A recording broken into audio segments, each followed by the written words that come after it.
नमस्कार, आप देख रहे हैं न्यूज वन इंडिया। मैं हूं आपके साथ पूजा यादव। उत्तराखंड में 2000 के पार इस वक्त कोरोना का आंकड़ा हो चुका है। उत्तराखंड में मरीजों की संख्या बढ़कर 2079 हो चुकी है। उत्तराखंड में एक्टिव केस हैं 777। उत्तराखंड में 1262 मरीज इलाज से ठीक हो चुके हैं। उत्तराखंड में कोरोना से अब तक 26 लोगों की मौत हो चुकी है। 57 नए मामले सामने आए हैं। 700 से ज्यादा इस वक्त एक्टिव केस हैं उत्तराखंड में। 1262 कोरोना मरीज इलाज से ठीक भी हो चुके हैं। यह है उत्तराखंड का करंट अपडेट, जहां 26 लोगों की मौत के साथ एक्टिव केस का आंकड़ा 777 बना हुआ है। उत्तराखंड में 1200 से ज्यादा लोग अब तक रिकवर भी हो चुके हैं। उत्तराखंड में कोरोना केसेस लगातार सामने आ रहे हैं। 2079 केसेस इस वक्त उत्तराखंड में, जिनमें से एक्टिव केसेस हैं 777। इसके अलावा 1262 मरीज ठीक हो चुके हैं, जबकि 20 से ज्यादा लोगों की जान उत्तराखंड में जा चुकी है। 26 लोगों की मौत का आंकड़ा उत्तराखंड से ही है, जबकि शुरुआती दौर में उत्तराखंड का आंकड़ा बहुत ही कम था। इक्का दुक्का केसेस सामने आ रहे थे, लेकिन अब उत्तराखंड में प्रवासी श्रमिकों के वापस पहुंचने के बाद से लगातार देख रहे हैं आंकड़ों में इजाफा हो रहा है। और जो उत्तराखंड अछूता था लगभग, क्योंकि देखिए 2 और 3 का सिर्फ मात्र आंकड़ा उत्तराखंड का था, इसलिए उत्तराखंड को अछूता माना जा रहा था कोरोना से, लेकिन अब उसी उत्तराखंड में आंकड़ों में इजाफा इस हद तक हो चुका है कि 1262 लोग अभी तक रिकवर हो चुके हैं, लेकिन अब भी 777 केसेस ऐसे हैं जो एक्टिव केस हैं। 57 नए केस आए, यानी लगभग दिन की अगर बात करें तो 50 से 60 केसेस अब हर दिन एवरेज में अगर देखा जाए तो सामने आ रहे हैं। लोगों की मौत भी हो चुकी है। उत्तराखंड में ही 26 मौत इस वक्त हो चुकी हैं, जबकि 0 कैजुअलिटी थी उत्तराखंड में शुरुआती दौर में। लेकिन अब धीरे धीरे यहां पर भी चिंता की लकीरें लोगों के चेहरे पर साफ साफ महसूस की जा सकती हैं, क्योंकि इस वक्त जिस तरह उत्तराखंड में भी पैर पसार रहा है कोरोना, इस बीच प्रशासन के स्तर पर तैयारी ये की गई कि जो पहाड़ी इलाके हैं वहां तक उत्तराखंड को प्रभावित होने से बचाया जा सके कोरोना से। लेकिन पहाड़ी इलाकों तक लोग पहुंचे। फहीम जुड़ चुके हैं हमारे साथ में। फहीम, उत्तराखंड में भी 20 से ज्यादा लोगों की जान जा चुकी है। 700 से ज्यादा इस वक्त केसेस एक्टिव केस हैं। फिलहाल क्या कुछ हालात बने हुए हैं कोरोना को लेकर उत्तराखंड में?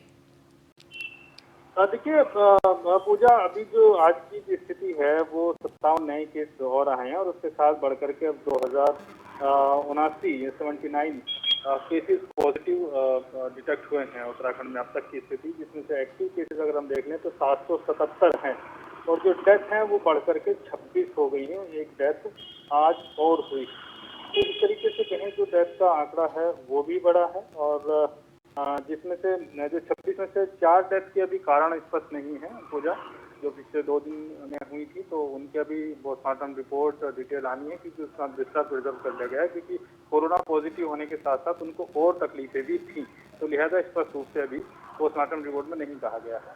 इस हिसाब से देखते हैं तो जो आंकड़ा है वो तो बढ़ ही रहा है, लेकिन इसमें एक और जो भी स्वास्थ्य विभाग का आधिकारिक आंकड़ा है उसमें एक बात कही गई है कि जो डबलिंग रेट है पिछले 7 दिनों में कोरोना पॉजिटिव का, वो 24 दिन यानी लगभग करीब 25 दिन डबलिंग रेट का आंकड़ा हुआ है। इस तरीके से रेशो ये इस बात का द्योतक है पूजा की जो केस तो पॉजिटिव बढ़ रहे हैं, लेकिन जो ठीक होने वालों की तादाद बढ़ रही है, तो उस हिसाब से रेशो ठहर सा गया है, एक तरीके से इसको हम ऐसा कह सकते हैं। और ये अच्छी बात है कि जो पॉजिटिव तो बढ़ रहे हैं, लेकिन ठीक होने वालों की तादाद भी तेजी के साथ बढ़ रही है, तो एक अच्छा संकेत है समाज के लिए, और किसी तरीके से भयभीत ना हो ये इस बात को इंगित करता है। लेकिन पॉजिटिव केसेस आ रहे हैं और इनमें ज्यादातर तो जो प्रवासी लौटे हैं अलग अलग जगहों से, उन्हीं की ट्रैवल हिस्ट्री है, लेकिन कुछ केसेस ऐसे भी हैं जिनके ट्रैवल हिस्ट्री नहीं है। वो लगातार जो रोज पॉजिटिव आ रहे हैं पूजा, उनमें एक दो इस तरह के केसेस भी हैं। आज भी इस तरह के केसेस हैं जिनमें से उनकी हिस्ट्री नहीं है। तो ये माना जाए कि जिस तरीके से देहरादून सब्जी मंडी समिति पूरा परिसर, ऋषिकेश मंडी परिषद, ये जो कोरोना पॉजिटिव यहाँ पर पाए गए और उसके बाद में इनको सील किया गया, तो जो बाजार में लोग जा रहे हैं ये उनको एहतियात बरतने की बहुत ज्यादा जरूरत है। जो सब्जी मंडी फल मंडी जा रहे हैं, ये इस तरह संकेत देता है कि उनको एहतियात बरतने की जरूरत है, जो ट्रैवल हिस्ट्री जिनकी ना होने पर जो कोरोना पॉजिटिव आ जा रहे हैं। तो ये एक जरूर थोड़ा सा लोगों को चिंता करने की जरूरत है इसको लेकर के कोरोना को। बाकी अभी पॉजिटिव केस बढ़ रहे हैं और इनके इलाज को लेकर के सरकार की जो कोशिश है वो भी हो रही है। जी ठीक है, बहुत ही शुक्रिया आपका फिलहाल तमाम जानकारी के लिए।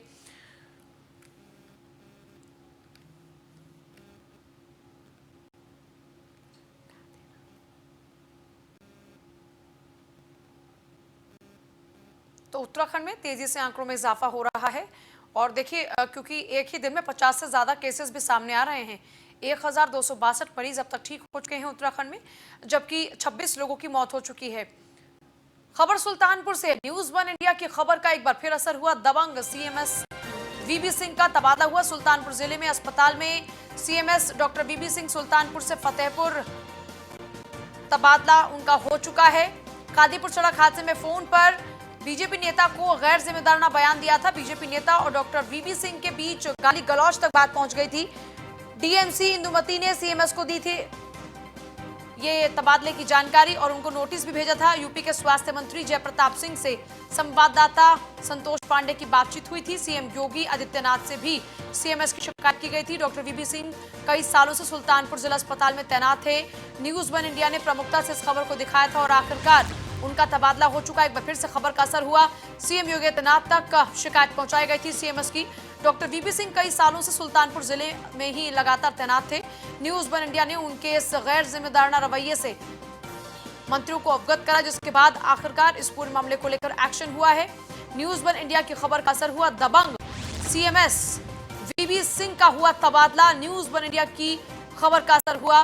सुल्तानपुर जिला अस्पताल में सीएमएस थे डॉक्टर वीबी सिंह। डॉक्टर वीबी सिंह का तबादला हो चुका है सुल्तानपुर से फतेहपुर। कादीपुर सड़क हादसे में फोन पर बीजेपी नेता को गैर जिम्मेदाराना बयान दिया था, जिसके बाद बीजेपी नेता और डॉक्टर वीबी सिंह के बीच गाली गलौज तक बात पहुंच गई थी।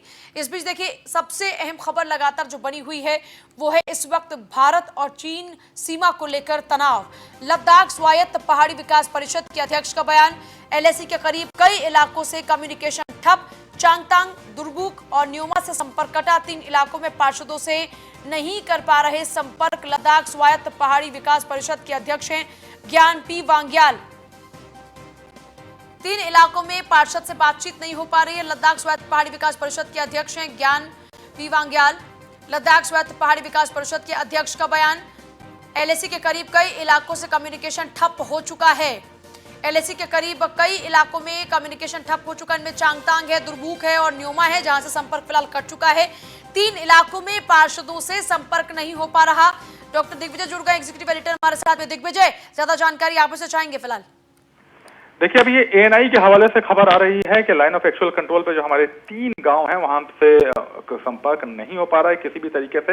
हालांकि कल ही सेना ने एक जानकारी दी थी, अनऑफिशियली जानकारी दी थी कि जितने भी सीमावर्ती क्षेत्र हैं वहां पे सेना के भी लैंडलाइन फोन और मोबाइल जो है वो हटा दिए गए हैं, उनका संपर्क तोड़ दिया गया है। तो शायद ये वजह हो कि उसके वजह से संपर्क ना हो पा रहा हो, लेकिन अभी बहुत ज्यादा जानकारी नहीं आ रही है। लेकिन फिलहाल जब तक इन 3 जगहों से संपर्क किसी न किसी जरिए से स्थापित नहीं हो जाता है, ये थोड़ा सा परेशानी बढ़ाने वाली बात है। पूजा, बहुत शुक्रिया आपका फिलहाल तमाम जानकारी के लिए। देखिए जाहिर सी बात है इस वक्त ये परेशानी बढ़ाने वाला ही है।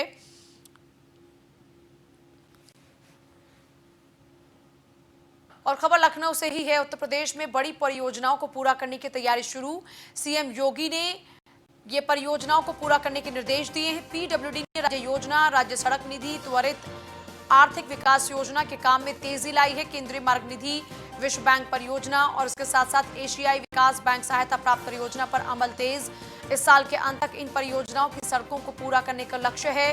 केंद्रीय मार्ग निधि से 12 सड़कों के चौड़ीकरण और सुदृढ़ीकरण का काम तेजी से होगा। एशियन विकास बैंक परियोजना के तहत फतेहपुर जनपद में सड़कों का कार्य तेज। बुलंदशहर, अनूपशहर मार्ग और मुजफ्फरनगर बड़ौत मार्ग का काम जुलाई तक पूरा करने का लक्ष्य रखा गया। विश्व बैंक के ऋण से कोर रोड नेटवर्क डेवलपमेंट परियोजना के काम में तेजी लाई गई।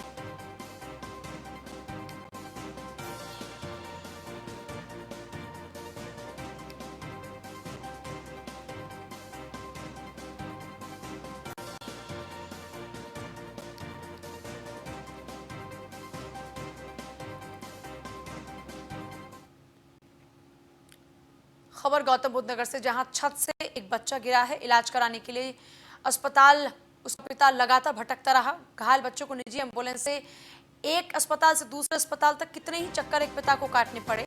सरकारी और निजी अस्पतालों की लापरवाहियां हैं कि कम नहीं हो रही हैं। अंत में बच्चे को दिल्ली के सफदरजंग अस्पताल में इलाज मिला। देखिए ये तस्वीर आपको भी झकझोर कर रख देगी और एक उस पिता की हालत को भी जरा समझने की कोशिश कीजिएगा कैसे एक पिता अपने बच्चे की जिंदगी को बचाने के लिए दर दर की ठोकरें खाता रहा, लेकिन उसकी गुहार किसी के कानों तक नहीं पहुंची, उसके दिल का दर्द किसी ने नहीं सुना। अब सीएमएस जांच की बात कर रहे हैं। पीड़ित पिता गुलशन कुमार कासना का वासी है, डाढ़ा गांव है इनका, जिनका 1 वर्षीय पुत्र देव 2 मंजिल छत से गिरकर गंभीर रूप से चोटिल हो गया। इलाज के लिए बच्चे को ग्रेनो स्थित आइवरी हॉस्पिटल लेकर वो पहुंचे। डॉक्टर्स ने पहले उनको फर्स्ट एड दिया और उसके बाद बच्चे को एक निजी एम्बुलेंस के जरिए सीएचसी बिसरख रेफर कर दिया। सीएचसी बिसरख के डॉक्टर्स ने सिटी स्कैन किया, एक्सरे किया, नहीं किया दरअसल, और ये इसलिए नहीं किया क्योंकि उन्होंने कहा कि यहां पर वो सुविधा नहीं है। ग्रेनो स्थित यथार्थ हॉस्पिटल उसके बाद रेफर किया गया। यथार्थ हॉस्पिटल ने कहा कि यहां सिर्फ कोरोना मरीजों का इलाज होता है। नोएडा के सेक्टर 110 स्थित जो यथार्थ हॉस्पिटल है वो वहां भेजा गया 25,000 रुपए जमा करने और उसके बाद उपचार शुरू करने की बात यहां पर कही गई। पीड़ित ने असमर्थता जताई तो बच्चे को जिला अस्पताल रेफर कर दिया गया। जिला अस्पताल में डॉक्टर्स ने बाल रोग विशेषज्ञ और सीटी स्कैन की सुविधा न होने की बात कही। बच्चे को सफदरजंग अस्पताल ले जाने को कहा। सफदरजंग अस्पताल में अब बच्चे का जाकर इलाज हो रहा है। अस्पताल के चक्कर काटने में ही 3600 रुपए इस पिता के खर्च हो गए। शर्म आती है कई बार ऐसी तस्वीरों को देखकर कि एक तरफ सरकारी महकमा इतना पैसा खर्च करता है स्वास्थ्य सेवाओं के ऊपर ताकि गरीब आदमी को इस तरह दर दर की ठोकरें ना खानी पड़े, और उन्हें जब जब जरूरत पड़े तो जो सरकार पैसा खर्च कर रही है उन तमाम सेवाओं का हकदार क्योंकि वो है, इसलिए वो तमाम सेवाएं उन तक पहुंचे। लेकिन अस्पतालों का ये लापरवाह रवैया, ये अमानवीय व्यवहार बार बार चर्चा का विषय बनता है, लेकिन ये अमानवीय व्यवहार थमने का नाम ही नहीं लेता।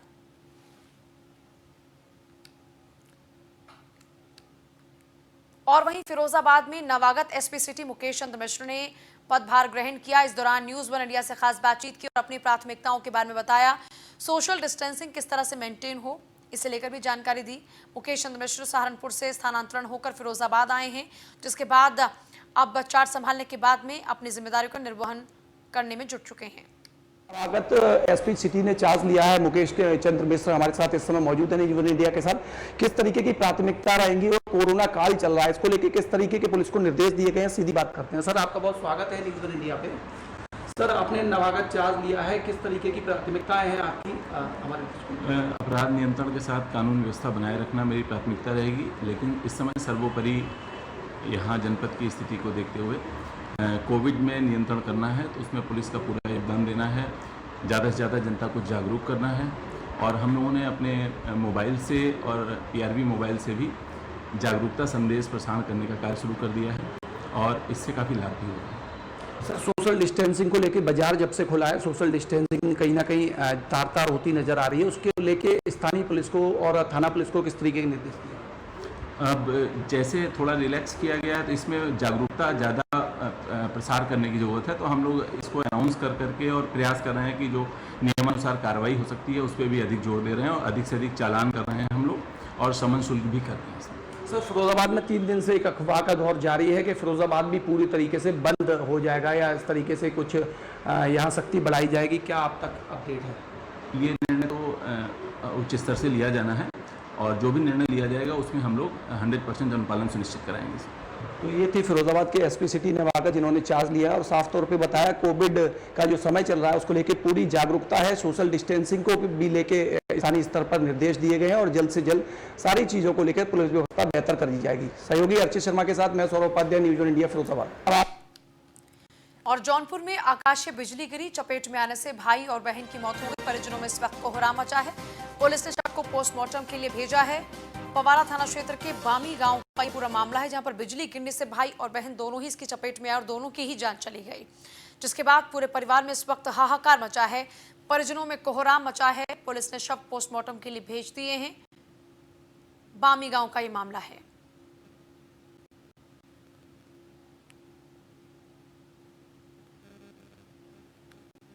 थोड़ा थोड़ा बारिश हो रहा था। आकाश बिजली का तड़क आया, आकाश से बिजली गिरी पेड़ के नीचे या पेड़ पे 2 बच्चे नीचे खड़े थे, वो उनके ऊपर आ गया, जल गए। गिरने से दोनों का मृत हो गया और हमारे आजू बाजू में कुछ नहीं हुआ है, लेकिन वो बच्चे जल के मर गए। एम्बुलेंस बुलाया 108, तो लेके मछली शहर क्षेत्र में सरकारी हॉस्पिटल में लेके आए, तो वहाँ डॉक्टरों ने घोषित कर दिया कि दोनों बच्चे का मृत्यु हो चुका है।